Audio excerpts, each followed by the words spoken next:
छगन भुजबळांचा नाशिकमधला अखेरचा निवाराही जप्त, भुजबळांवर बेघर होण्याची पाळी, मुंबई नाशिकमधल्या 22 मालमत्तांवरही टाच। सिंचन घोटाळा प्रकरणात अजित पवारांना दिलासा नाहीच, दिवाळीपर्यंत अजित पवारांची चौकशी होणार, खासदार किरीट सोमय्या यांची माहिती।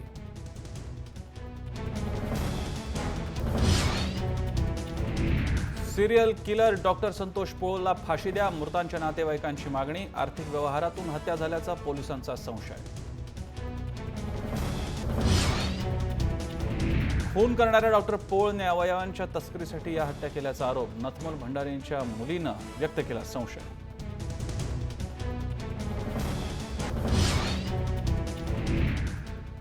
उस्मानाबादमध्ये दलित महिला सरपंचाला ध्वजारोहणापासून रोखलं, मारहाण केल्याचाही रुक्मिणी ओहोळ यांचा आरोप, जय महाराष्ट्राच्या बातमीची घेतली महिला आयोगानं दखल।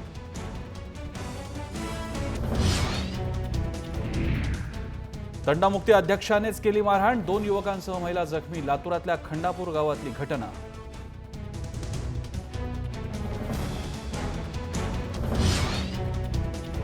धुळ्याच्या पोलीस उपअधीक्षकांची दादागिरी, पालकमंत्री दादा भुसेंच्या गाड्यांचा ताफा अडवणाऱ्या दलित कार्यकर्त्यांना मारहाण।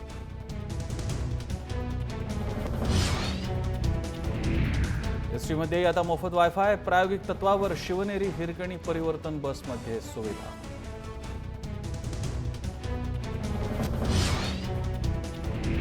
रिओ ऑलिम्पिकमध्ये भारताची आशा आता बॅडमिंटनवर, किदंबी श्रीकांत आणि सिंधूच्या क्वार्टर फायनलवर लक्ष।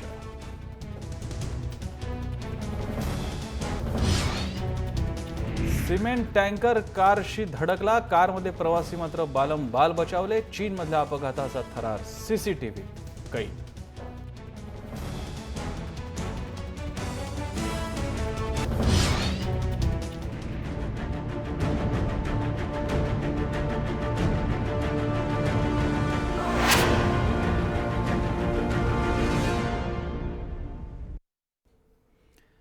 नमस्कार, मी प्रसन्न जोशी। लक्षवेधीच्या आजच्या या एपिसोडमध्ये आपल्या सगळ्यांचं स्वागत।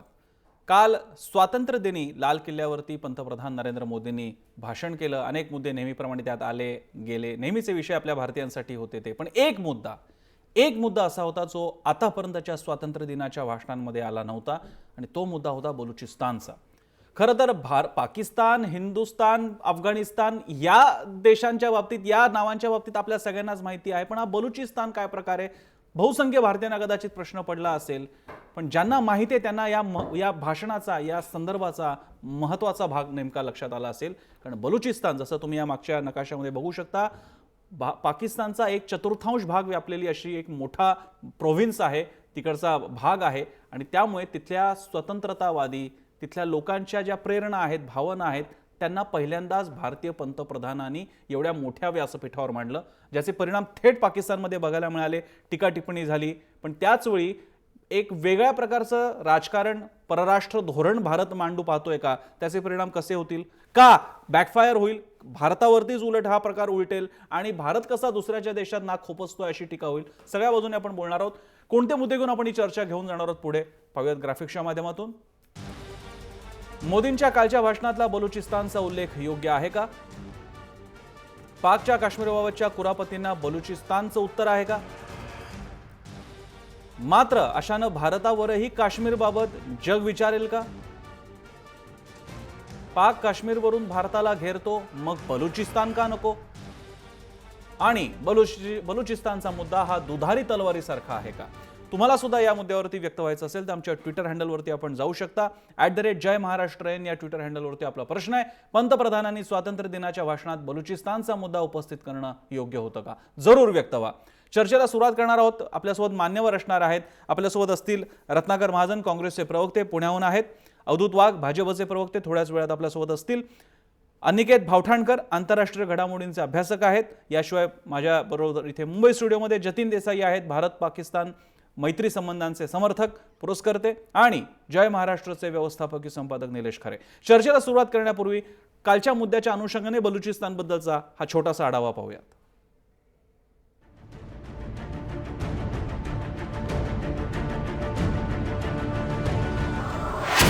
सध्या बलुचिस्तान धगधगत आहे। भारताच्या 17व्या स्वातंत्र्य दिनी काल लाल किल्ल्यावरून पंतप्रधान नरेंद्र मोदींनी आपल्या भाषणात एक वेगळाच उल्लेख केला. हा उल्लेख होता बलुचिस्तानबद्दल. या उल्लेखामुळे फक्त भारत पाकिस्तानच नव्हे तर अख्खा दक्षिण आशिया आणि जगभरातच त्याचे पडसाद उमटले. कारण बलुचिस्तानचा मुद्दा आहेच तसा. भारतीयांना साधारणपणे पाकिस्तान, अफगाणिस्तानबद्दल माहीत असतं, पण बलुचिस्तानचा मुद्दा फारसा माहीत असतोच असं नाही. भारताची फाळणी होऊन तयार झालेल्या पाकिस्तानात असूनही वेगळाच असणारा हा प्रदेश म्हणजे बलुचिस्तान. भौगोलिकदृष्ट्या पाकिस्तानचा सर्वात मोठा प्रांत, नैसर्गिक संसाधनं आणि सामरिकदृष्ट्या अत्यंत महत्वाचा. बलुचिस्तानच्या या मुलखाला स्वातंत्र्य लढ्याचा इतिहास आहे. आजच्या बलुचिस्तानचे तत्कालीन राज्यकर्ते फाळणीच्या वेळी पाकिस्तानात सामील व्हायला उत्सुक नव्हते. मात्र जिनांच्या काळात बलुचिस्तान प्रांताचा तिथल्या नागरिकांच्या इच्छेविरोधात पाकिस्तानात समावेश करण्यात आला. मुस्लिम असूनही पाकिस्तानात स्वखुशीनं सामील न होण्याच्या बलूच नागरिकांच्या निर्णयामुळे पाकिस्तान सरकारचा सुरुवातीपासूनच इथल्या लोकांवर रोष होता. या रागाचं रूपांतर द्वेषात झालं आणि मग सुरू झाले बलूच नागरिकांवर अनन्वित अत्याचार. यासंबंधी आंतरराष्ट्रीय मानवाधिकार आयोगाकडूनही वारंवार प्रश्न उपस्थित केले गेले. या खदखदीतून जन्माला आली आहे बलुचिस्तानची स्वातंत्र्य चळवळ. पाकिस्तान सरकारच्या जुलमी अत्याचारांसह चीनचाही या प्रदेशात प्रभाव आणि हस्तक्षेप वाढतोय. त्यामुळेच हा भाग राजकीयदृष्ट्या भारतासाठीही महत्वाचा बनला. पाकिस्तानच्या ताब्यातला काश्मीरचा मुद्दा अनुत्तरित असतानाच पाकिस्तान दुसरीकडे भारताच्या काश्मीरवरती सुद्धा ताबा सांगत असताना म्हणूनच पंतप्रधान नरेंद्र मोदींनी बलुचिस्तानच्या उल्लेखाची ही खेळी खेळली. मात्र यानंतर संतप्त पाकिस्तानानं बलुचिस्तानमधील स्वातंत्र्यवादी बंडखोरांना भारत समर्थन देतो असा आरोप केला. मोदींच्या विधानानं आमच्या आरोपाला बळकटीच मिळाल्याचं पाकिस्तानचं म्हणणं आहे. बलुचिस्तानच्या कारवायांवरून पाकिस्ताननं भारताच्या आंतरराष्ट्रीय गुप्तचर एजन्सी म्हणजेच रॉला नेहमीच टार्गेट केलंय. अर्थात पाकिस्तानसोबतच्या परराष्ट्र संबंधांमध्ये बलुचिस्तान भारतासाठी अत्यंत महत्वाचा आहे. दुसरीकडे बलुचिस्तानच्या उल्लेखापूर्वीच बलूच नेत्यांनी मोदींकडून आणि भारताकडून मदतीची अपेक्षा व्यक्त केली होती. सोशल मीडियाच्या माध्यमातून बलुचिस्तान चळवळीला पाठिंबा देण्याचं भावनिक आवाहनही करण्यात आलं. बलोच रिपब्लिकन पार्टीच्या अशरफ शेरजान या नेत्यानं तर थेट जय हिंद म्हणून भारताला साथ घातली आहे. बलूच जनतेला भारताच्या मदतीची अपेक्षा आहे. पाकिस्तान सरकार आणि सैन्याविषयी बलूच जनतेच्या मनात घृणा आहे आणि म्हणूनच भारत आणि बलुचिस्तान यांची जवळीक पाकिस्तानला खोपते आहे. जर पाकिस्तान काश्मीरमध्ये छुपयुद्ध सुरू करू शकतो तर भारत बलुचिस्तानच्या स्वातंत्र्य लढ्याला मदत का करू शकत नाही असा सूर उमटायला सुरुवात झाली आहे. ब्युरो रिपोर्ट, जय महाराष्ट्र. निसरडी वाट आहे ही. बांगलादेश वेगळा करण्याची सगळी पार्श्वभूमी वेगळी आहे. त्यामुळे ज्यांना थोडासा देशभक्तीच्या फोर्समुळे असं वाटत असेल की आता पुन्हा एकदा पाकिस्तानची फाळणी घडवून आणेल भारत, इतकं ते सोपं नाहीये. घडामोडी बदललेल्या आहेत. तोच चर्चा सुरू करूयात. निलेशपासून सुरू करूयात. निलेश, विधान एक भारताचं ॲग्रेशन या निमित्तानं बघायला मिळालं. एक वातावरण पण आहे की पाकिस्तानला एक प्रकारे आरेला कार्य केलेलं आहे. पण याचे धोके काय वाटतात? मुख्यतः कधीही आंतरराष्ट्रीय स्तरावर भारतानं उघडपणे बलुचिस्तानला पाठिंबा दिल्याचं पाहण्यात आलेलं नव्हतं. पहिल्यांदा लाल किल्ल्यासारखी जागा, ज्या ठिकाणी आपण आंतरराष्ट्रीय जी आपली नीती आहे, परराष्ट्र धोरण आहे, त्यावर पंतप्रधान वक्तव्य करताय अशा स्वरूपाचं चित्र पाहायला मिळालं. आणि बलुचिस्तानचं वक्तव्य जे आहे ते उघडपणे पंतप्रधानांकडून करण्यात आलं, त्याच्या समर्थनाचं आणि तिथल्या लढ्याला पाठिंबा देण्याचं.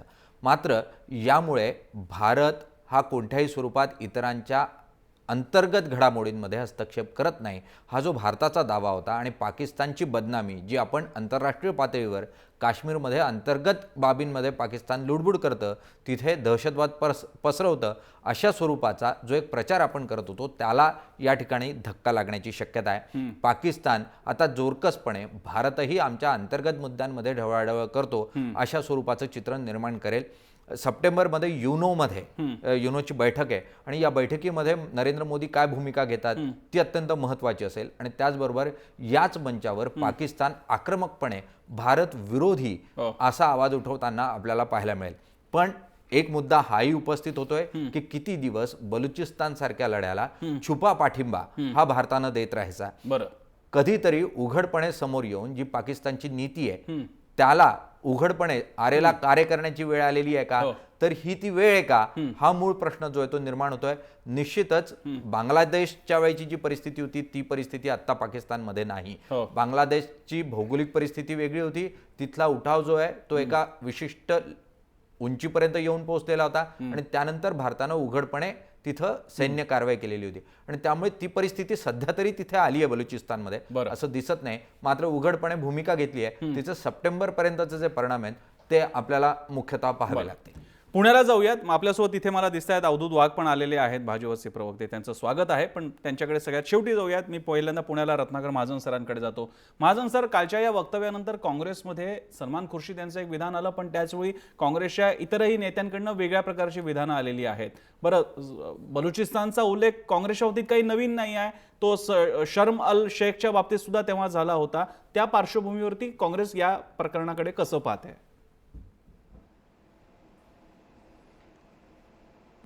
दोन्ही देशांच्या पंतप्रधानांच्या मध्ये शर्मल शेखला जी बैठक झाली त्यानंतर जे संयुक्त निवेदन जारी करण्यात आलं त्यात बलुचिस्तानचा उल्लेख आल्याबद्दल भारतीय जनता पक्षानं त्या काळात केवढा गदारोळ उठवला होता. आणि ये भारत की शर्म है, शर्मल शेख में भारत को शर्मसार कर दिया, अशा प्रकारची मुक्ताफळं उधळली होती. हे आपल्या लक्षात असेलच, कारण त्याला काही फार दिवस झाले नाहीत.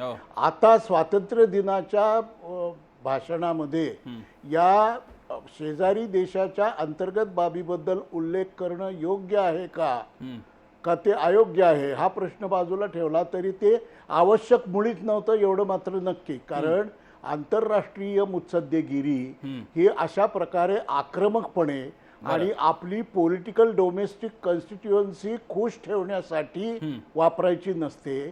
तुम्हाला जे काही करायचं असेल ते करत राहा, जगाला ते सांगत राहा, पण त्यासाठी इतक्या उघडपणे तिथल्या लढणाऱ्या लोकांना आपण उकसवतोय असा प्रचार करण्याची संधी पाकिस्तानला देणं आवश्यक नव्हतं. तसं तर एप्रिल 1948 मध्ये हा सारा भाग पाकिस्तानने बळजबरीनं काबीज केला होता, जसा काश्मीरचा काही भाग केला होता. तेव्हापासून बलुचिस्तानमध्ये पाकिस्तानच्या अधिकृत सत्ताधारी वर्गाबद्दलचा असंतोष आहे आणि तेव्हापासून तो लढा चालू आहे. त्याबद्दल भारतानं आंतरराष्ट्रीय समुदायाच्या सहमतीनं आणि सहकार्यानं जे काही करायचं ते आजपर्यंत चालू ठेवलं होतं. पण त्याचा असा उघड त्याला प्रेरणा देण्याचं काम भारताच्या पंतप्रधानांकडून होणं हे तो प्रश्न सुटण्याच्या ऐवजी आपल्या देशातली राजकीय कॉन्स्टिट्युएन्सी जी आहे तिला खुश ठेवणं आणि देशांतर्गत आज जे महत्वाचे निकडीचे प्रश्न आहेत त्यांच्यावरून लक्ष विचलित करणं या दुहेरी उद्देशानं हे वक्तव्य केलं आहे असं म्हणणं भाग आहे. बरं, अवधूत वाघजी, मुद्दा सरळ स्पष्ट आहे. एक अंगावरती घेण्याचा हा प्रकार झाला पाकिस्तान मधला एक प्रश्न, आणि दुसरी गोष्ट जो रत्नाकर महाजनांच्या बोलण्याचा दुसरा आणि महत्वाचा भाग आहे की असा अत्यंत खळबळजनक प्रश्न मुद्दा उपस्थित करून मोदींनी डोमेस्टिक देशांतर्गत प्रश्नांना छान बगल दिलेली आहे. कारण मीडियामध्ये आता फक्त बलुचिस्तान एके बलुचिस्तान मुद्दा आहे. बोला. 90 मिनिटाच्या साधारण 93 मिनिटाच्या भाषणामध्ये मोदीजी फक्त 1.5 मिनिटं बलुचिस्तानाबद्दल बोलले आणि ते जे बोलले त्यांनी बलुचिस्तान मधल्या लोकांनी मोदींना ज्या शुभेच्छा दिलेल्या आहेत त्या शुभेच्छांचा त्यांनी स्वीकार केलेला आहे आणि त्या शुभेच्छांबद्दल धन्यवाद दिलेले आहेत. माझ्या मताप्रमाणे बलुचिस्तानच्या स्वातंत्र्य लढ्याला डायरेक्टली किंवा इनडायरेक्टली पाठिंबा देण्याचं एकही विधान नरेंद्र मोदीजींनी केलेलं नाही. हा पहिला मुद्दा. दुसरी गोष्ट म्हणजे बलुचिस्तान आणि काश्मीर हे दोन्ही वेगवेगळे मुद्दे आहेत. काश्मीर मधल्या अतिरेकी कारवायांना आम्ही पॉलिटिकली, मोरली आणि फायनान्शियली सपोर्ट करतो असं जाहीर विधान करणारे पाकिस्तानचे पंतप्रधान हे ज्यावेळी काश्मीर बद्दल विधान करतात त्यावेळी भारताच्या पंतप्रधानांनी फक्त तिकडच्या लोकांनी दिलेल्या सदिच्छांचा स्वीकार केला तर त्यात चुकलं कुठे. हा मुद्दा नंबर 1 आहे. दुसरी गोष्ट, मगाशी निलेश खरे यांनी म्हटलं की अशा प्रकारे बोलणं म्हणजेच बलुचिस्तान मध्ये आपण जे काही करतो आहोत ते हस्तक्षेप करतो आहोत ते उघड करणं हे म्हणणं म्हणजेच आपण बलुचिस्तान मध्ये काहीतरी करतो आहोत हे कबूल करणं आहे. तर मी स्पष्टपणे सांगतो बलुचिस्तान मधल्या स्वातंत्र्य लढ्याला कुठच्याही डायरेक्टली किंवा इनडायरेक्टली भारत खतपाणी घालतच नाहीये. भारताचा काही संबंधच नाहीये. तिकडे पाकिस्तान काही आरोप करेल, रॉ इकडे करतंय हे करतंय, तुम्ही आणि आम्ही ठरवणारे कोण? तुम्हाला आणि आम्हाला काय माहितीये? How we can say on behalf of our country that we are indulging into some problem in Balochistan. तर त्याच्यामुळे अशा प्रकारे कमीत कमी एक देशवासीय म्हणून आपण पाकिस्तानच्या अपप्रचाराला बळी पडलं नाही पाहिजे असं मला वाटतं. आता राहिला बलुचिस्तानचा प्रश्न. 44% पाकिस्तानचा भूभाग आणि फक्त 1.7 करोड लोकसंख्या. तिथे गेल्या एका महिन्यामध्ये 47 लोकांचे खून झाले, एकही मर्डर केस झालेली नाहीये. तिकडच्या महिलांना लाहोरमध्ये आणि सिंधमध्ये पळवलं जातं. तिकडे काय होतं त्याच्याबद्दल त्यांचं यौन शोषण काय होतं हे जगाला माहिती आहे. बलुचिस्तान मधल्या लहान मुलांना लाहोर मधल्या लेदर फॅक्टरीमध्ये जिकडनं चामड्याचे पदार्थ तयार करायचे तिकडे राबवलं जातं. तिकडच्या सर्व संपत्तीचं हरण केलं जातं. काश्मीरमध्ये एकही भारतीय म्हणजे काश्मीरी नसलेला एकही भारतीय एकही इंच जमीन घेऊ शकत नाही. परंतु बलुचिस्तान मध्ये आज जर तुम्ही पाहिलं तर पंजाब मधल्या आणि सिंध प्रांतातल्या सर्व लोकांनी तिकडे जागा घेतलेल्या आहेत. तिकडच्या तेल विहिरींवर आक्रमण केलेलं आहे. तिकडचे तेल विहिरी आहे, तिकडे जी नैसर्गिक साधन संपत्ती आहे ती गिळंकृत करण्याचा प्रयत्न केलाय. तिकडे सोन्याच्या खाणी पण आहेत, ते करायचंय. आणि ते जे बलुचिस्तानची लोक जी करतात आहेत त्याला आपण पाठिंबा आतापर्यंत दिलाय का? दिला किंवा नाही दिला? लाल किल्ल्यावरून अशा प्रकारचं भाषण काय प्रथमच झालंय का? स्वर्गीय इंदिराजी गांधींनी त्यांच्या पंतप्रधानकीच्या वेळी रेड फोर्ट वरनं त्यावेळच्या पूर्व पाकिस्तानचा उल्लेख केला की नाही? तर उत्तर होय आहे.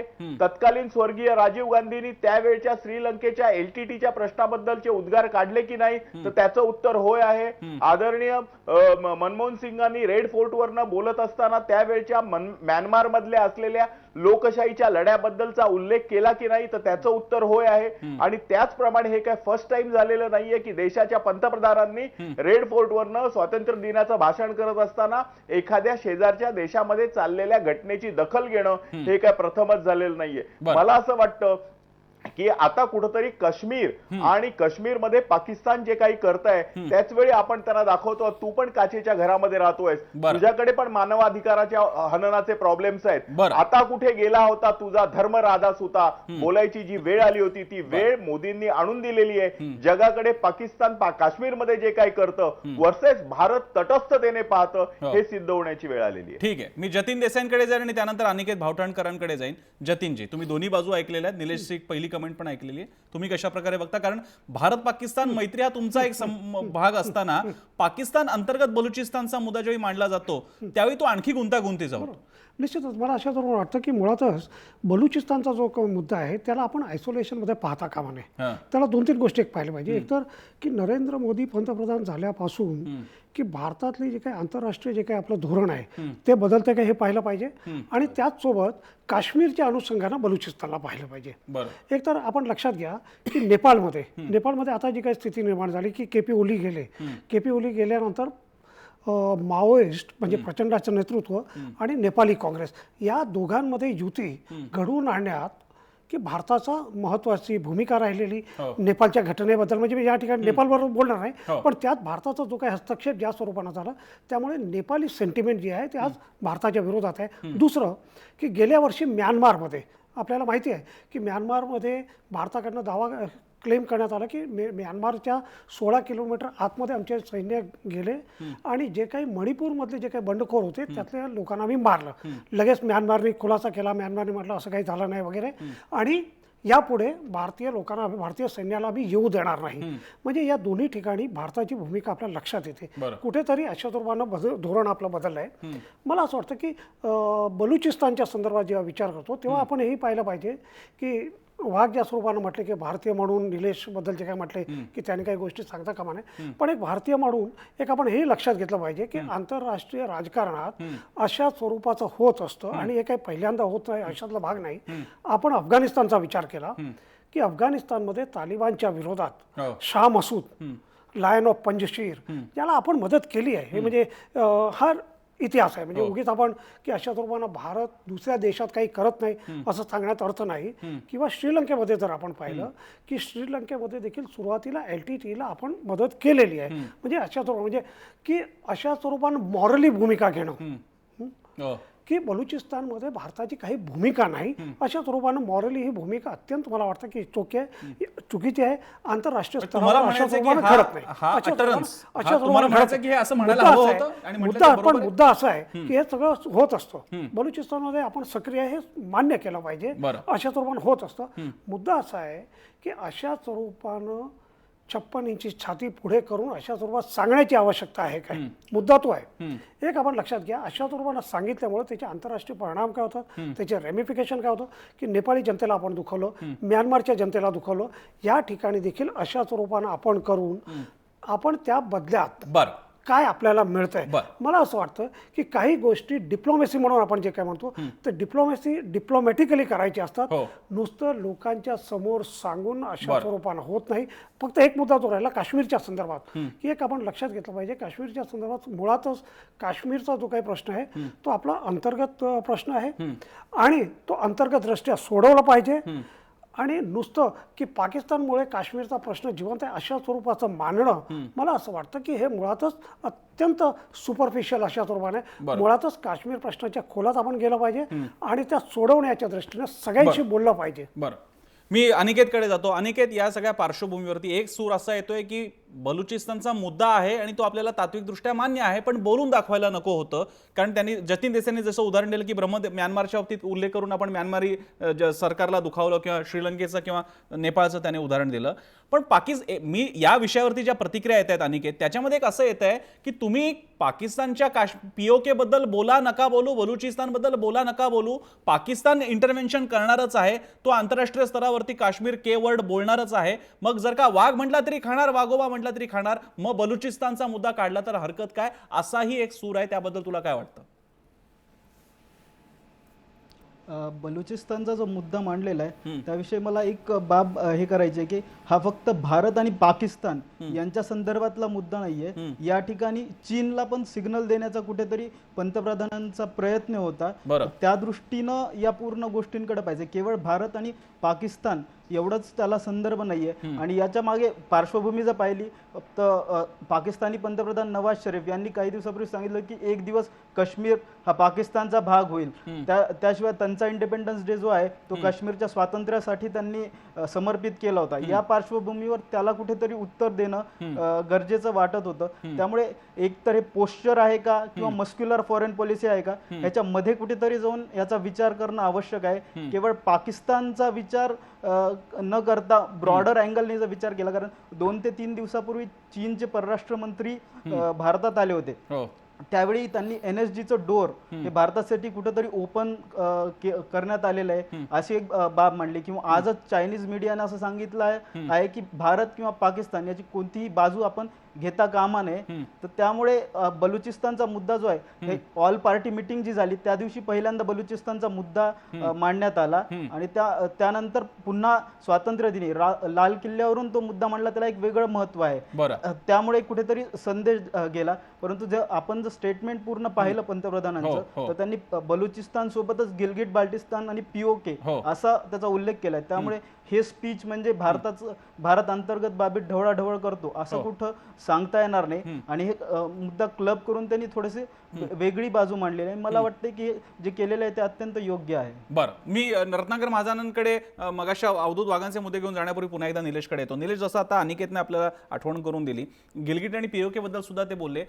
POK कधी आम्हाला परत देत आहे असं पहिल्यांदा काँग्रेसच्या काळातल्या पंतप्रधानांनी घेतलेल्या भूमिकेनंतर बऱ्याच वर्षांनी भारताचा पंतप्रधान उघडपणे म्हणाला POK कधी आम्हाला ताब्यात देत आहे, आमच्यामध्ये इंटरनॅशनल प्रश्न एवढा एकच आहे की POK कधी ताब्यात देत आहे. त्याच्या जोडीला बलुचिस्तान ही भारताच्या परराष्ट्र धोरणाची बदललेली अग्रेसिव्ह दिशा आहे. निश्चितच म्हणजे नरेंद्र मोदी हे सत्तेत आल्यानंतर सातत्यानं परराष्ट्रीय धोरण हे अत्यंत आक्रमक होत आहे आणि त्याचबरोबर ते अमेरिकेकडे झुकतं होत आहे अशा स्वरूपाचं चित्र पाहायला मिळालेलं आहे. आणि त्यातून मुख्यतः काश्मीरमध्ये ज्या स्वरूपाचा वाद हा टोकाचा पेटलेला पाहायला मिळतोय त्याला आरेला कारे, म्हणजे पंतप्रधानांनी याही अगोदर म्हटलेलं आहे की आरेला कारे केल्याशिवाय पर्याय नाही. आणि त्याला जी एक कॉन्स्टिट्युन्सी, पॉलिटिकल कॉन्स्टिट्युन्सी असा महाजनांनी उल्लेख केला, त्याचं एक मोठं समर्थन मिळताना पाहायला मिळतं. आणि ते समर्थन कायम राखण्यासाठी म्हणून जर हे वक्तव्य केलं गेलं असेल तर ते फक्त प्रसिद्धी लोलूप असं वक्तव्य असेल. आणि त्यामुळे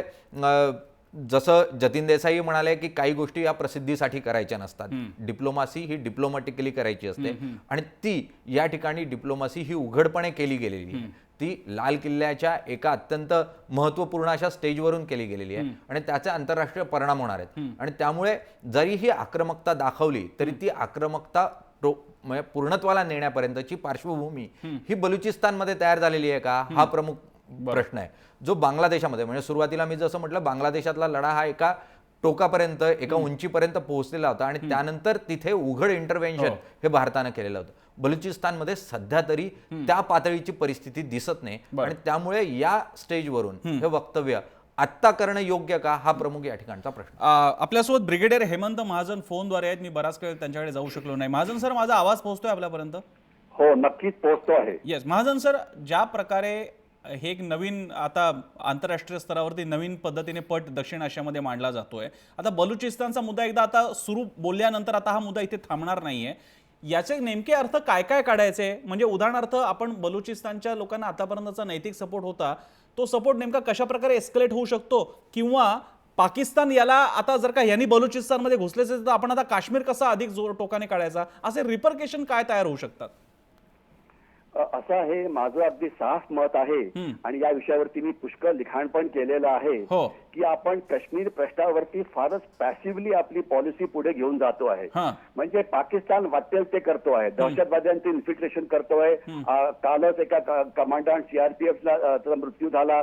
इन्फिल्ट्रेशन खुल्लम खुल्ला सुरू आहे, हल्ले सुरू आहेत, आंतरराष्ट्रीय स्तरावरती त्या प्रश्न उठवत आहेत वगैरे वगैरे. एवढं सगळं त्यांची आक्रमक काश्मीर पॉलिसी असताना आपल्याकडे काही तज्ज्ञ, आपलेच तज्ज्ञ सांगायचा प्रयत्न करतात, ते जाऊ दे हो, तसा तो फार चांगला देश आहे, थोडा अवखळ आहे खरा, पण आपण आपले रूल पाळायला पाहिजे. म्हणजे पाकिस्तान काहीही नियम पाळणार नाही, वाटेल तसं वागेल. कधी तुम्हाला दहशतवादी धमक्या देईल की आम्ही न्यूक्लिअर बॉम्ब वापरू, कधी म्हणेल की आम्ही भारताला तुकडे करू, कधी हल्ले करू. नुसतं म्हणत नाही, ते करतायत ते, ठीक आहे. आणि आपण आपले सगळे नियम पाळून बसलेलो आहे. तर मला वाटतं आपलं धोरण हे जास्त आक्रमक करण्याची गरज आहे, याच्यामध्ये मला काहीही डाऊट नाही. ते व्हायलाच पाहिजे. तुम्ही स्वतःच्या भोवती नुसत्या किल्ल्याच्या भिंती बांधून स्वतःचं रक्षण करू शकत नाही. मी अनेक वेळा म्हटलेलं आहे, पुन्हा एकदा रिपीट करतो की दहशतवादाची मुळं ही पाकिस्तानमध्ये आहे, तिथे जाऊन ती तुम्हाला कापावी लागतील. आपण तुमच्या प्रश्नाकडे येऊ की बलुचिस्तानमध्ये काय करायला पाहिजे. तिथे अतिशय प्रचंड प्रमाणामध्ये मानवी अधिकाराचे म्हणजे हक्क भंग होत आहेत. हे आपण सगळ्या जगासमोर मांडायला पाहिजे. एवढंच नाही तर आज तिथे हजारो बलुची लोक हे गायब झालेले आहेत, त्यांची नावं आहेत, त्यांची फोटो आहेत, हे आपण मांडायला पाहिजे. महाजन सर, हेच मुद्दे दुर्दैवाने, म्हणजे आपला काश्मीरच्या बाबतीत आपला अतिशय वरचा भावनेचा दर्जा वरचा असून सुद्धा दुर्दैवाने हेच मुद्दे आपल्याला लागू होऊ शकतात. पाकिस्तानही ते मांडू शकतो. काश्मीरमधले काही ग्रुप्स आहेत की जे हे असेच आकडेवारी सकट लावू शकतात. मधल्या काळात येऊन गेलेल्या हैदर सारख्या फिल्ममध्ये सुद्धा दाखवण्यात आलं होतं की काश्मीरमधले लोक कसे गायब होतात आणि तिकडे अॅट्रॉसिटीज कशा घडतात. आपलं समर्थन नाही किंवा तो मुद्दा आपण डायरेक्ट घेत नाही आहोत. मुद्दा असा आहे की हे तुम्ही जे बलुचिस्तान बद्दलचे मुद्दे म्हणतायत हे बॅकफायर होऊ शकतात, त्याला आपली तयारी आहे का? मला हे कळत नाही की आपण इतकं डिफेन्सिव्ह काय आहेत. पाकिस्तान काय करेल या करतात ते काय आपल्या डिबेटची काही चर्चा बघत नाहीये. तुम्हाला मी सांगतो, त्यांची पॉलिसी अगदी क्लिअर आहे. ब्लिडिंग इंडिया बाय 1000 कट आणि भारताचे तुकडे करायचे.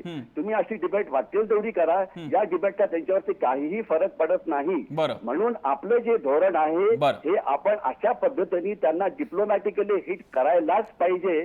आणि तुम्ही नुसतं बलुचिस्तानवरतीच थांबला, मी पाकिस्तान ऑक्युपाईड काश्मीरमध्ये पण जाईन. तिथल्या ज्या निवडणुका आहेत त्या सगळ्या खोट्या आहेत आणि तिथले लोक त्यांच्या विरुद्ध चाललेले आहेत. एवढंच नाही तर गिलगिट आणि बाल्टिस्तान मध्ये त्यांचे इतके अत्याचार भंग होत आहेत की ते लोक त्याच्या विरुद्ध लढतायत. तिथे सगळे बेसिकली शिया मुसलमान आहेत आणि तिथे त्यांनी आता सुन्नी मुसलमान पाठवून त्यांना कमी करायचा प्रयत्न केलेला आहे. एवढंच नाही तर बलुचिस्तान मधून जाणारा काराकोरम हायवे हा बलुचिस्तान मध्ये आणि तो गिलगिट आणि बाल्टिस्तान मधून, मग तो खंजुराव पास मधून तो झिनजियांग प्रॉव्हिन्स चीनच्या मध्ये प्रवेश करतो. तिथे चीनचं सैन्य हे मोठ्या प्रमाणात आलेलं आहे आणि या विरुद्ध तिथल्या लोकांना, मी रिपीट करतो, तिथल्या लोकांना चीन विषयी पण राग आहे, पाकिस्तान विषयी पण राग आहे, कारण याचा फायदा तिथल्या जनतेला होत नाही. आपण फारच काळजी करतो की आंतरराष्ट्रीय स्तरावरती काय होईल और काय होणार आहे. आज पाकिस्तान वेगळा पडलेला आहे. कोणालाही पाकिस्तानची अफगाणिस्तान पॉलिसी नको आहे. चीनचे हे इथे आले परराष्ट्र मंत्री, त्याच्याविषयी काही बोलले पण नाही. महाजन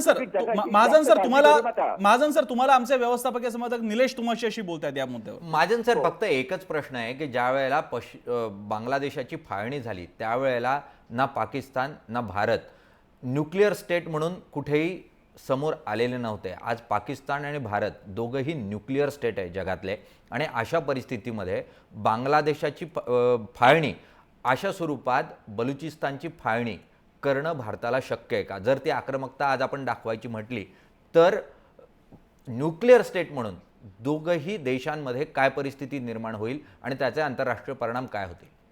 मी अगदी साफपणे सांगायचा प्रयत्न करतो की न्यूक्लिअर स्टेट म्हणजे आपण आपल्याकडे एक असं वातावरण निर्माण करतो आहे की पाकिस्तानच्या न्यूक्लिअर बॉम्बला आपण घाबरायचं म्हणून आपण कुठलीही लढाई, कुठल्याही प्रकारची लढाई करायची नाही. आपल्याकडे न्यूक्लिअर बॉम्ब आहेत, त्याला ना पाकिस्तान घाबरताय ना त्याला चीन घाबरताय. आपणच आपल्या बॉम्बला घाबरत राहायचं आणि सांगायचं की त्यांच्याकडे न्यूक्लिअर बॉम्ब आहेत म्हणून आम्ही आमची काहीही कारवाई करणार नाही. लक्षात ठेवा, न्यूक्लिअर वेपन्स ही पॉलिटिकल वेपन्स आहेत. फक्त 2 वेळा ती वापरली गेली, त्यानंतर ती कधीही वापरली गेली नाहीत आणि कोणाचीही वापरण्याची हिंमत नाही. पाकिस्तान हेच सांगायचा प्रयत्न करतो आहे की आमच्याकडे न्यूक्लिअर बॉम्ब असल्यामुळे आम्ही वाटेल तसे दहशतवादी हल्ले करू, पण तुम्ही त्याला प्रत्युत्तर म्हणून पारंपरिक युद्ध किंवा कन्व्हेन्शनल वॉर कधीही करू शकणार नाही. हे पूर्णपणे चुकीचं आहे. आपण त्यांना सांगायला पाहिजे न्यूक्लिअर बॉम्बचं उत्तर सुद्धा पारंपरिक युद्धामध्ये दिलं जाऊ शकतं की त्यांची जी तुम्हाला जी ब्लॅकमेल करायचा प्रयत्न करता आहे की ब्लॅकमेलला आपण बळी पडायला नको, त्यांचा हा दुष्प्रचार आहे. ठीक आहे, मी महाजनांकडे जातोय. महाजन सर, तुम्ही मधल्या अवधूत वाघ आणि आता आपले ब्रिगेडियर हेमंत महाजन सर यांच्या मुद्द्यांच्या अनुषंगाने तर बोलाच. फक्त मी आपल्या संदर्भासाठी सलमान खुर्शीद यांनी ज्याप्रमाणे या विधानाला एक प्रकारे टीका केली त्याचप्रमाणे AICCचे स्पोक्समॅन रणदीप सुरजेवाला यांनी मात्र म्हटलेले की बलुचिस्तान आणि तिथल्या POK मधल्या अॅट्रॉसिटीज, मानवाधिकार हक्कभंगांबद्दल बोललं गेलं पाहिजे. मग नेमका काँग्रेस, तुम्ही एकीकडे एक स्टँड घेताय पण तो रत्नाकर महाजनांचा आहे का काँग्रेसला पण तेच वाटतंय? मी मगाशी पॅम्परिंग द डोमेस्टिक कॉन्स्टिट्युएन्सीचा मुद्दा काढला. त्याचा अर्थ आत्ता आपल्याला जे काही निवेदन ऐकायला मिळालं त्याच्यावरून प्रत्यंतर आपल्याला आलं असेल. आक्रमक राष्ट्रवादाची भलावण करणारा एक सुशिक्षित मध्यमवर्गीय आणि वरच्या वर्तुळामध्ये वावरणारा एक वर्ग आपल्या देशामध्ये आहे. त्याला या कालच्या पंतप्रधानांच्या तथाकथित नव्या भूमिकेमुळं आनंदाच्या उकळ्या फुटल्या असण्याची शक्यता आहे. त्याचंच प्रत्यंतर आपल्याला आत्ताचं निवेदन ऐकल्यावर येतं. मुळामध्ये असं आहे की भारत आणि पाकिस्तान यांच्यामधले जे आउटस्टँडिंग इश्यूज आहेत इन्क्लुडिंग काश्मीर, या बाबतीत थर्ड पार्टी इंटरव्हेन्शन आम्ही मान्य करणार नाही अशी भारताची भूमिका आहे. अशा परिस्थितीमध्ये अशा प्रकारचे वादग्रस्त मुद्दे उपस्थित करून अमेरिकेसारख्या प्रबळ सत्तेला त्यात मध्यस्थी करण्याची भूमिका जर त्यातून निर्माण झाली तर अमेरिका हे भारत आणि पाकिस्तान दोघेही सारखेच आहेत, त्यामुळं गुर्दा माझी काळे गोरे काय निवडणारे असं समजून महासत्तेकडे निर्णयाचे अधिकार घेण्याची शक्यता आहे. नंबर 1, वर्गातला एखादा खट्याळ मुलगा सदैव खोड्या करतो. त्याच्या खोड्यांना उत्तर देण्यासाठी शिक्षकांनी दुसऱ्या खट्याळ मुलाला जर उचकवलं तर काय होईल याचाही विचार केलेला बरा. आज परिस्थिती खरं अशी आहे की नेबरहुड फर्स्ट असं म्हणून आपण सर्व शेजाऱ्यांना दुखवून ठेवलेलं आहे. ते त्यांच्या अंतर्गत कारभारात आणि निर्णय प्रक्रियेत हस्तक्षेप करून नेपाळची घटना कशी असावी हे आपण ठरवणार. श्रीलंकेमध्ये त्यांनी काय करावं हे आपण ठरवणार. हे किती दिवस चालेल? आणि दुसरीकडं या सगळ्या भागाचे आपण नेते व्हावं आणि त्या बळावर विश्वगुरू व्हावं अशीही स्वप्न बघायची. याच्यातलं कॉन्ट्रॅडिक्शन तरी कळलं पाहिजे. पण व्यावहारिक दृष्ट्या मी आपल्याला सांगतो आता लवकरच सार्क देशांच्या अर्थमंत्र्यांची परिषद भरणार आहे. त्याला भारताचे अर्थमंत्री जातील की नाही असा प्रश्न आहे. आणि सार्क देशांमध्ये व्यापार उदीम आणि अर्थकारण या पातळीवर सहकार्य प्रस्थापित करण्याचं याच सरकारचं जे धोरण आहे त्या धोरणाच्या वाटचालीला अडथळा निर्माण होणार आहे की नाही. त्यामुळं आक्रमक राष्ट्रवादी तत्वज्ञानाचा प्रचार आयुष्यभर करत राहिलं तरी सुद्धा तात्कालिक व्यावहारिक आंतरराष्ट्रीय प्रश्नांचा विचार करूनच आंतरराष्ट्रीय मुत्सद्देगिरी ठरवली पाहिजे. त्याला सटल डिप्लोमसी असं म्हणतात. म्हणजे सदैव जाहिरातबाजी करून सदैव प्रत्येक गोष्टीवर आक्रमकपणे बोलून मुत्सद्देगिरी होत नाही. त्याला मुत्सद्देगिरी म्हणत नाही, त्याला आक्रमक राष्ट्रवाद असं म्हणतात. बरं, अवधूत वाघजी बोला. या पॅनेलवर असलेल्या सर्व मान्यवरांच्या प्रति अतिशय म्हणजे त्यांचा मान ठेवून आणि त्यांचा सन्मान ठेवून मी फक्त एवढंच सांगू इच्छितो की ज्यांनी आपलं आयुष्य मुत्सद्देगिरीमध्ये घालवलेलं आहे, ज्यांनी आपलं आयुष्य डिफेन्समध्ये घालवलेलं आहे, ज्यांनी आपलं आयुष्य हे इंटरनॅशनल पॉलिटिक्समध्ये घातलेलं आहे, असे अनेक मान्यवर ह्या देशाची नीती ठरवतात, परराष्ट्र नीती ठरवतात, डिफेन्स पॉलिसी ठरवतात आणि पंतप्रधान किंवा परराष्ट्र मंत्री किंवा डिफेन्स मिनिस्टर हे त्यातला एक भाग असतात. आणि मला असं वाटतं की या देशामधल्या 140 कोटी लोकांनी आपल्या सर्वांपेक्षा त्यांच्यावर जास्त विश्वास ठेवायला हरकत नाही, कारण आपल्याहून त्यांना जास्त ज्ञान आहे. आपण इकडे आपली मतं मांडू शकतो, पण आपण त्याहून जास्त शहाणे आहोत असं मी तरी काही समजत नाही. मुद्दा नंबर 1. मुद्दा नंबर 2 असा आहे की शेवटी द्विपक्षीय काश्मीरचा प्रश्न हा फक्त पाकिस्तान आणि भारताने सोडायचा. मी त्याचप्रमाणे म्हणतो बलुचिस्तानचा प्रश्न पण भारताने आणि पाकिस्तानने सोडायचा. तिकडे तुम्हाला ढवळाढवळ नको आणि इकडे सगळं पाकिस्तान बघणार, हे कितपत चालणार आहे. मगाशी ब्रिगेडियर साहेबांनी म्हटलेलं आहे की आपण कशाला घाबरायचं. जर आपल्याला लोक हिंग लावून विचारत नाहीत आणि आपण त्यांना घाबरतोय. मगाशी कोणीतरी विषय काढला, म्यानमार मधली लोक दुःखी आहेत. लोक असं म्हणतात की नेपाळ मधली लोक दुःखी आहेत. या भारतामधली लोक सुखी झाली पाहिजेत. म्यानमार मध्ये काय होईल ते होईल, नेपाळ मध्ये काय होईल ते होईल. या देशाचं संरक्षण करणं, या देशाच्या लोकांना जे फायदेशीर आहे ते बघणं आपलं कर्तव्य असलं पाहिजे आणि ते झाल्यानंतर शेजारी सुखी झाले पाहिजेत, अशीच आपली भूमिका असली पाहिजे.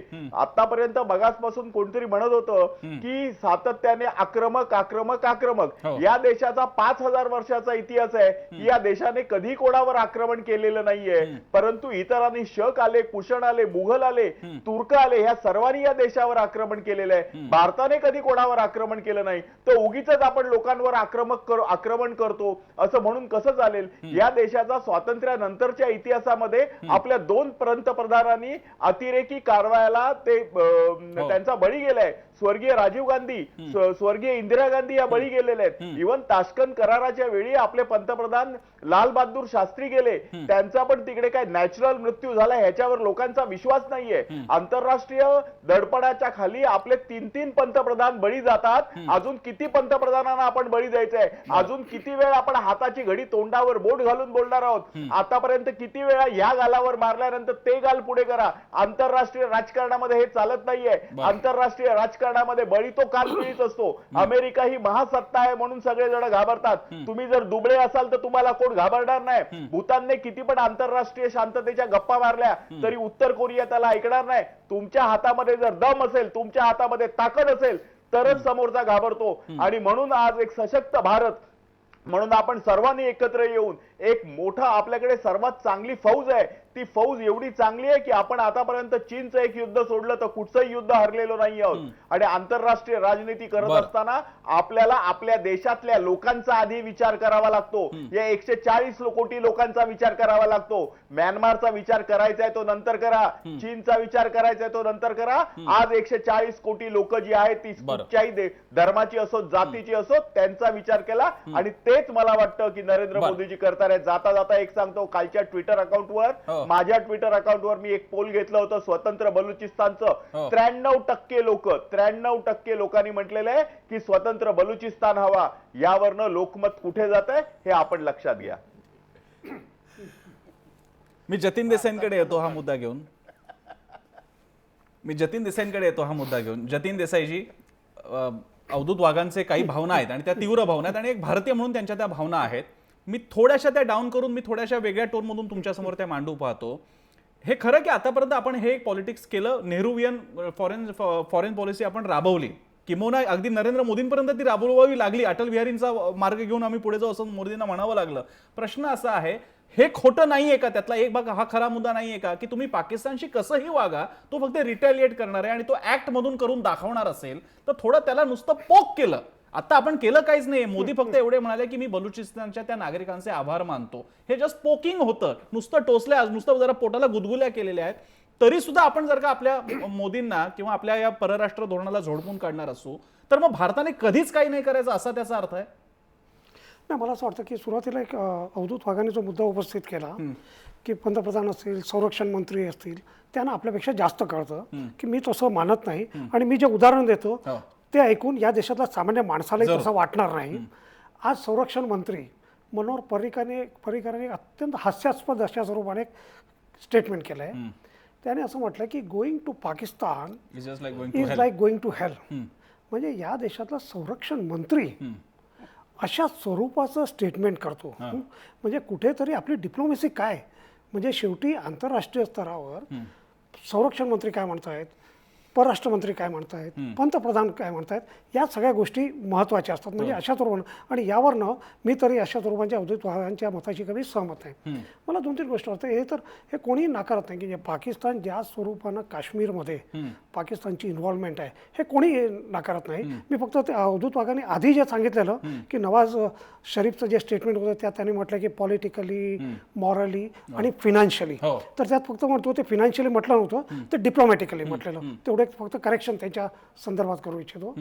आता प्रश्न डिप्लोमॅटिकली आणि आम्ही म्हणतात ते डिप्लोमॅटिकली नाही. माझा अवधूत वाघ माझं एवढं म्हणणं आहे की कोणी काही म्हटलं ना, अवधूत वाघ कोणी काय म्हटलं ते आपण तसंच म्हटलं पाहिजे आणि त्या स्वरूपानं अनालिसिस केलं पाहिजे. परिकरांनी बोललेलं आता मला अहो नाही, अवधूत वाघजी, अवधूत वाघजी, फोन दाखवतो. अहो अवधूत वाघजी, ते बरोबर अवधूत वाघ, 80% तुम्ही लोक म्हणतात ते अवधूत चुकीचं वाघ, होऊ शकत नाही. 80% लोक परिकरांबरोबर आहेत. म्हणजे पाकिस्तान बोलतो ते पॉलिटिकल झालं आणि अवधूत आम्ही वाघ बोलतो ते अरे असं कसं. अहो अवधूत वाघ, असं नाहीये. policy अवधूत आधी वाघ, ठरवा. पाकिस्तान बद्दलच्या भावना तीव्र असणं हा तुमचा एक भाग झाला आणि आपलाही तो राग होतो. तो ज्या प्रकारे आपल्या सैनिकांना मारतात खरंच नाही, राग परंतु येतो. पण पर्रिकरांबद्दल, अहो वाघ सर, 80% डिफेन्स लोकं मिनिस्टरने म्हणतात अशी भाषा की नसते पर्रिकर वापरायची. म्हणाले ते बरोबर आहे. नाही, नाही. पाकिस्तान इज अ हेल. नाही, मुख्यतः अवधूत वाघ साहेब, अवधूत वाघ साहेब, मुख्यतः ज्या स्वरूपाची चर्चा सुरू आहे आपली त्यामध्ये आंतरराष्ट्रीय राजकारण हे जनभावनेच्या आधारावर केलं जात नाही किंवा डिप्लोमॅसी, आंतरराष्ट्रीय मुत्सद्देगिरी ही जनभावनेवर होत नसते, ते राजकारण होत असतं फक्त. आणि त्यामुळे ट्विटरवरचा पोल 80% का 93% यावर आंतरराष्ट्रीय मुत्सद्देगिरी नाही ठरू शकत ना. त्यामुळे त्याचा आधार या ठिकाणी घेतलाच जाऊ शकत नाही. आणि दुसरं की त्या ठिकाणी जे काही ओपिनियन पोल, एक मिनिट लक्षात घ्या अवधूत वाघजी, लक्षात घ्या, अशा स्वरूपानं आपण जो काही जनमत केला त्या स्वरूपानं पाकिस्तानमध्ये कोणी काश्मीरमध्ये तर कदाचित वेगळा येईल. म्हणून त्या जनमतमध्ये ट्विटरचे जनमत, नेटिझन याच्यात आपण जाऊ नये. एक मिनिट ऐकून घ्या अवधूत वाघजी, आपण जेव्हा बोलत होता तेव्हा मी कधी मूर्खपणा आहे, मला फक्त त्याला विरोध होता. तुम्ही परिकरांच्या स्टेटमेंटला भारताच्या संरक्षण मंत्री पदही असलेल्या एका माणसाला तुम्ही पोरखेळ म्हणतात. म्हणजे कशा स्वरूपाचं त्यांनी अत्यंत मॅच्युअरली वागलं पाहिजे. आणि अवधूत वाघजी, किमान तुम्ही जेव्हा बोलत होता तेव्हा मी काही हस्तक्षेप केला नाही, मी काही बोललो नाही. आता किमान ऐकून घ्या, अशा स्वरूपाचं ही जर डिप्लोमॅसी असेल, ही डिप्लोमॅसी असेल तर आंतरराष्ट्रीय स्तरावर भारताला मदत देखील मिळणार आहे, हे लक्षात घ्या. म्हणजे आपण कशा स्वरूपानं मॅच्युअरली आपण वागणार आहोत की चायनीज वागणार आहोत हा प्रश्न निर्माण होतो यात. देसाई साहेब या देशावर सँक्शन्स टाकले अमेरिकेने, आम्ही त्याला घाबरलो नाही. आणि कोणी घाबरलं नाही, आणि त्याच अमेरिकेच्या जवळ आपण चाललोय हे आपण लक्षात घ्या. आणि त्याच अमेरिकेच्या जवळ आपण चाललोय हे लक्षात घ्या. मुळात प्रश्न असा आहे अवधूत वाघजी, मुळात प्रश्न आपण बलुचिस्तानच्या संदर्भात चर्चा करतोय, लक्षात घ्या. एक मिनिट वाघ सर, त्यांना बोलू तर द्या. अवधूत वाघजी, मी तुम्हाला वेळ पूर्ण देतो, मला देसाईंना पूर्णता करू द्या, त्यांचा मुद्दा मांडू द्या, मी तुमच्याकडे पण येतो. मला त्यांना पूर्णता करू द्या, ते तुमच्या वेळी बोलले नव्हते. बोला देसाईजी, पूर्ण करा थोडक्यात.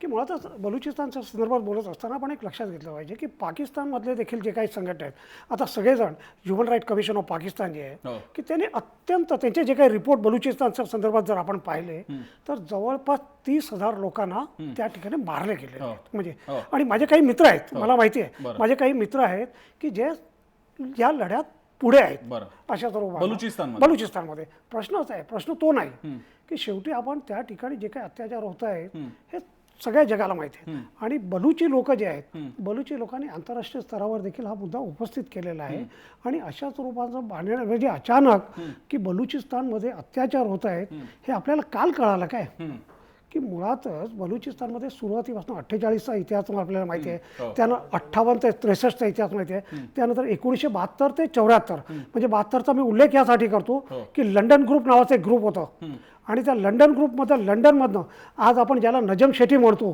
तर नजम शेट्टी त्या लंडन ग्रुपमध्ये होते, तारिक अली लंडन ग्रुपमध्ये होते, असद रहमान लंडन ग्रुपमध्ये होते आणि यातले कोणीही बलुची नव्हते लक्षात घ्या, परंतु ते सगळे लंडनमधनं बलुचिस्तानमध्ये जाऊन शस्त्र त्या लोकांनी उचललेले अशा स्वरूपात लंडन ग्रुप होतं आणि म्हणून आपण लक्षात घ्या की बलुचिस्तानमधला जो काही लढा आहे तो लढा सुरूच आहे की त्या ठिकाणी त्या लोकांना पाठिंबा मिळतो आहे की प्रश्न असा आहे की अशा स्वरूपानं करून बलुचिस्तानच्या लढ्याला मदत होणार का नुकसान होणार याचा आपण कुठेतरी विचार करणार आहोत की नाही की बलुचिस्तानमध्ये आता यापुढे की कुठेतरी अत्याचार वाढणार की नाही वाढणार की आपण जे काही स्टेटमेंट करतो त्या स्टेटमेंटचा एकतर इंटरनॅशनल रेमिफिकेशन्स काय होणार ते लक्षात घेतलं पाहिजे. दुसरं पाकिस्तानमध्ये की जे बलुची लोक जे लढतायत स्वातंत्र्यासाठी, आता बलुचिस्तानमध्ये 3 वेगवेगळ्या प्रकारचे लोक आहेत, एकतर स्वातंत्र्यासाठी लढणारे लोक आहेत, दुसरा गट जे आहे की नॅशनल पार्टी म्हणून की नॅशनल पार्टी आणि नवाज शरीफ यांच्या पक्षाचं बलुचिस्तानमध्ये संयुक्त सरकार आहे. यापूर्वी आता जे मुख्यमंत्री आहे त्याच्यापूर्वी मलिक म्हणून जे डॉक्टर मलिक होते ते नॅशनल पार्टीचे होते आणि नॅशनल पार्टीची भूमिका आहे की मोर ऑटोनॉमी अशा स्वरूपाची भूमिका आहे आणि इतर काही जे पक्ष आहेत त्यांची वेगळे म्हणजे अशा स्वरूपात 3 त्या ठिकाणी भाग आहेत. या सगळ्या गोष्टी समजून त्या लढ्याला काय यातनं फायदा होणार नुकसान होणार आपली काय इमेज होणार आणि दुसरं की काश्मीरबद्दल म्हणजे ज्या स्वरूपानं बलुचिस्तानमध्ये अत्याचार होतो त्याच स्वरूपानं काश्मीरमध्ये करतो. आता मी एक साधं उदाहरण सांगतो की परवा बँगलोरमध्ये ॲम्नेस्टी इंटरनॅशनलने काश्मीरच्या प्रश्नावर एक परिसंवाद आयोजित केला. त्यात काश्मीरमधले काही लोक आले आणि ते बोलत असताना अखिल भारतीय विद्यार्थी परिषदच्या लोकांनी त्या ठिकाणी गोंधळ घातला. त्या ठिकाणी ॲम्नेस्टी इंटरनॅशनलच्या भारत शाखेवर त्या लोकांनी सेडिशनचं चार्ज लावलं. म्हणजे आपण दुसऱ्यांना उपदेश करायचं पण आपण कशा बरोबर वागायचं म्हणजे मुळातच दोन्हीकडे माझं असं म्हणणं की अत्याचार अन्याय कुठेही होता कामा नये, मानवाधिकाराचं उल्लंघन जगात कुठेही होता कामा नये. ज्या ठिकाणी उल्लंघन होईल मग ते आपल्या देशात असो किंवा दुसऱ्या देशात असो आपण बोललं पाहिजे आणि त्यात कन्सिस्टन्सी असली पाहिजे. वाघजी बोला, अवधूत वाघ आम्ही ऐकतोय, बोला. प्रसन्नजी देसाई हे दिशाभूल करतात आहेत. तिकडे दोन्ही गटाची माणसं होती, तिकडे काँग्रेसचं सरकार आहे, काँग्रेसच्या एका आमदाराने सुद्धा विरोध केला होता आणि त्याने पण तिकडे पण त्याच वेळी पाकिस्तान जिंदाबादच्या घोषणा तिकडे ॲम्नेस्टी इंटरनॅशनलच्या परिसंवादामध्ये होतात. त्यावेळी कर्नाटकाच्या गव्हर्नमेंटने त्यांच्यावर देशद्रोहाचा गुन्हा लावला. अभाविपचा संबंध कुठे येतो? तुम्ही प्रत्येक वेळी अभाविप बीजेपीला आणू नका कृपा करून. हे बघा काँग्रेस ही सुद्धा एक देशभक्तांचीच संघटना आहे. पण काँग्रेसमध्ये लोक नाही आहेत का? ते पण काश्मीरच्या प्रश्नामध्ये बरोबर आमच्या बरोबरच आहेत. शेवटी काश्मीर हा या देशाचा भाग आहे. तुम्ही उगीच अभाविप काँग्रेस अशी विभागणी करू नका. वयम पंचम शतम आहे. तिकडच्या काँग्रेसच्या आमदारांनी त्याला विरोध केलेला आहे. ठीक आहे, मी काँग्रेसकडे जातो. नाव घेऊन लोकांची दिशाभूल करू नका. महाजन सर आणि त्यानंतर मी अनिकेतकडे जाईन. पहिल्यांदा महाजन सर. मुळामध्ये हे जे सारखं वयम पंचम शतम चाललंय ना ते मुळात आहे वयम पंचाधिकम शतम आणि त्याचा संदर्भ महाभारताचा आहे. कौरव, तुमची हरकत नसेल तर बोलू का मी? नाही तर मी निघून जातो. नाही महाजन सर त्यांनी फक्त ते ऍक्सेप्ट केलं. त्यांची ती वाक्यरचनेतली चूक त्यांनी मान्य केली. ते तुम्हाला डिस्टर्ब नाही करत आहेत. बोला, पूर्ण करा तुम्ही. डिस्टर्ब नाही करत हे म्हणायला प्रत्यक्ष पुरावा उपलब्ध नाही ना आता आपल्या समोर जे घडतंय त्यातनं. बरं, असं आहे की त्याचा संबंध कौरव पांडवांच्या विरोधात लढाई चालू होती तरी सुद्धा तिसऱ्यांनी कोणी दखल द्यायचा प्रयत्न केला तर त्याला धर्मराजानं दिलेलं उत्तर आहे की जेव्हा तिसऱ्याच्या बरोबर आमचा संघर्ष असतो तेव्हा आम्ही सगळे एकत्र असतो. वयम पंचाधिकम शतम असा त्याचा व्युत्पत्ती आहे. हो. दुसरं असं की मुळामध्ये आज चाललेल्या एखाद्या गोष्टीबद्दल विरोध केला, नाराजी व्यक्त केली, त्याला आक्षेप घेतला की लगेच तुम्ही काय याच्यापेक्षा वेगळं केलं होतं.